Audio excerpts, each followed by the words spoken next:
Psaume 9.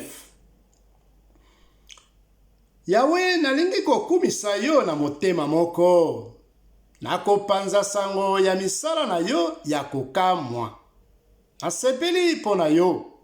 Nazali koyembela yo nzambe ya likolo. Banguna na ngai bazali kozonga sima tango bamoni yo bakwei pe bakufi. Pamba te okoteli ngai pe olongisi ngai. Olakisi ete ozali mokonzi pe zuzi ya bosembo. Otombokeli bikolo, obomi bato ya mabe, osilisi mabota na bango nyonso libela.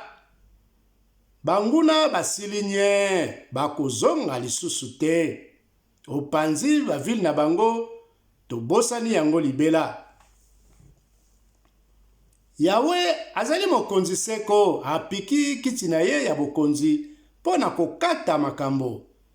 Ye moto atambwisaka mokili na bosembo nyonso. Pe akataka makambo ya bikolo na ndenge ekoki. Bato oyo banyokwamaka bakoki kobombama epai na ye ya solo. Yawe abwakaka bango te na ntango ya mpasi. Bato oyo bayebi Yawe batiaka mitema epai na ye. Po abatelaka bato oyo balukaka ye. Boyembela Yawe oyo afandaka na Sion. Bopanza sango ya misala na ye ya kokamwa. Pamba te ye asambisaka bato oyo batangisaka makila. Akanisaka bato oyo bango babomaka. Abosanaka te kolela ya bato ya mawa. Yawe tala ndenge banguna bazali koyokisa ngai mpasi. Yo moto obatelaka ngai na liwa. Yokela ngai mawa. Bongo nakumisa yo na lisanga ya bato ya Sion.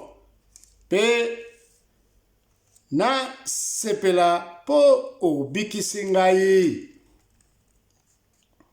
Banguna na biso bakangami na mitambo oyo batiaki, bakei na libulu oyo bango moko batimbolaki.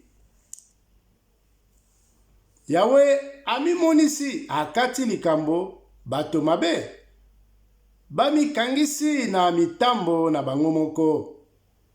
Liwa ya mabe ekosukisa bato ya mabe. Ekolia bikolo oyo ebosana Nzambe.